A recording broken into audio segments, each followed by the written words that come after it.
And we're in a position right now where we have residents that are asking the very limited number of police officers that we have to fight ICE agents on the street, to stand by their neighbors. We cannot be at a place right now in America where we have two governmental entities that are literally fighting one another. Am I the only one who has realized that the anti-ICE protesters in Minnesota are requesting that the Minneapolis PD that they defunded help them in fighting against ICE in an effort to protect their neighbors? Maybe someone else has brought this to your attention. I haven't seen anyone else say this or acknowledge this fact, but the same people who were screaming defund the police, 4 years ago, 5 years ago, they are now expecting the depleted police force that they defunded to join them in the streets and defend them from ICE. And the mayor of Minneapolis, Jacob Frey, he made this point very clear. He didn't go as far as saying, hey, we defunded the police, that was a mistake, now we're understaffed and we don't have enough officers to respond to help you or to protect you from ICE. He didn't say all that because that would have been too much like common sense. He basically said that the Minneapolis PD does not have the resources or officers available to deal with responding to the calls that they're getting in response to the ICE protest and ICE going around and rounding up illegal criminal alien migrants. And let's get this straight. They do not want their PD to come through to protect them from ICE. These people think that their police department is an army that they can call upon at their whim or whenever they feel like to come out, get in the street and go muzzle to muzzle with ICE and the Department of Homeland Security and other government agents. That's what they think. That's how little these people understand about the United States of America and the way the country works. They believe Minneapolis PD is their personal army to be called up whenever they're angry and they feel like they want to hurt somebody, and then that somebody is ICE and they're able to arrest them and they have authority over them. They think they should be able to say, hey, yo, Minneapolis PD, or Minneapolis PD, I'm not pronouncing it right, I already know, but Minneapolis PD, come through and handle my lightweight. They think that this is a reality. This is something that can happen. And my thing is this, even if you were able to do that, which you can't, but if you were able to do that, your army is very weak. It's understaffed. It's underfunded. Your fault. Defund the police.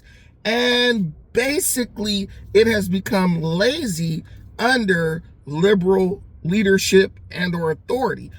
Basically, Minneapolis PD feels like they ain't got to do crap because they ain't been doing crap for the past 4 years under Joe Biden. And they have a good excuse to not do crap because, one, they're understaffed and underfunded.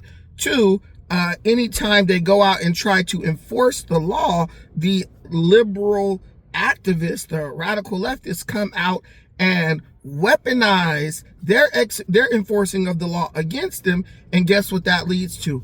Further cutting of their funding. So it's just something that I realized. It's something that I noticed.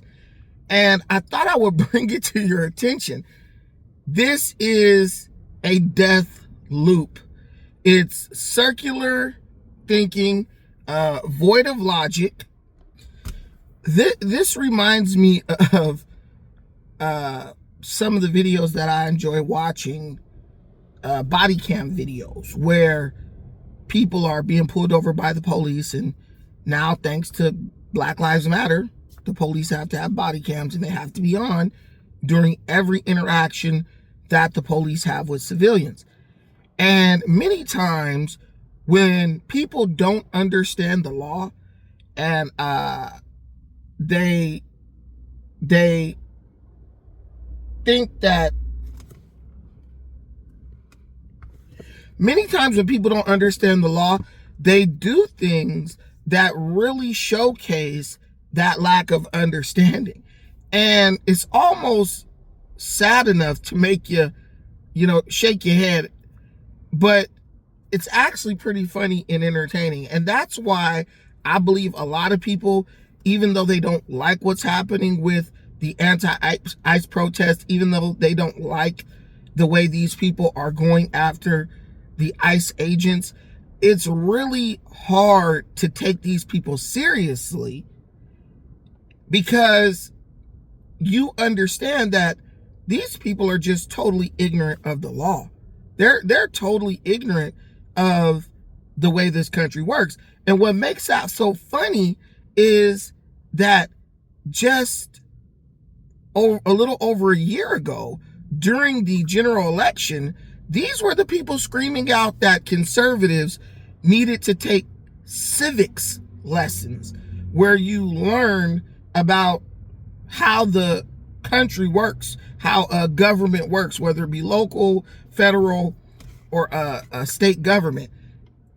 They told us we need to take civics lessons, but they're the ones who seem to be ignorant as to the function of their country, or even their city, let alone their state.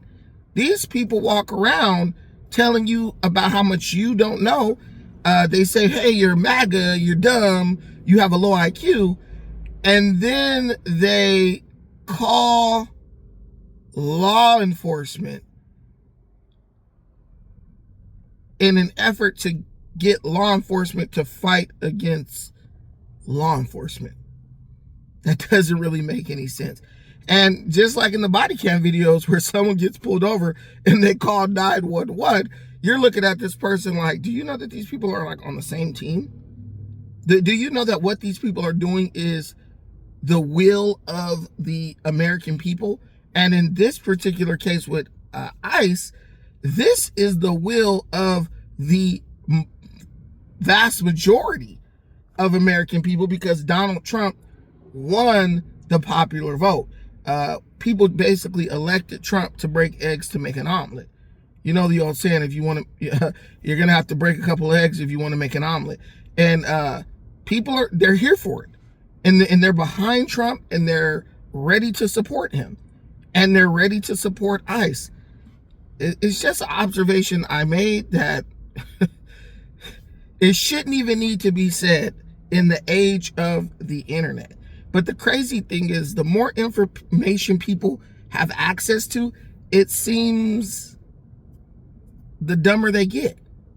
It seems that they actually regress intellectually, even though right at their fingertips, that cell phone that they're pulling out to record ICE, they should be pulling out that cell phone to Google simple questions. Is ICE law enforcement? Does ICE have the authority to detain me? Does ICE have the right to come into my city to extract illegal immigrants? That would solve a lot of their problems right then and there, and maybe keep them out of harm's way. But let me know what you think in the comments. Thank you so much for watching this piece.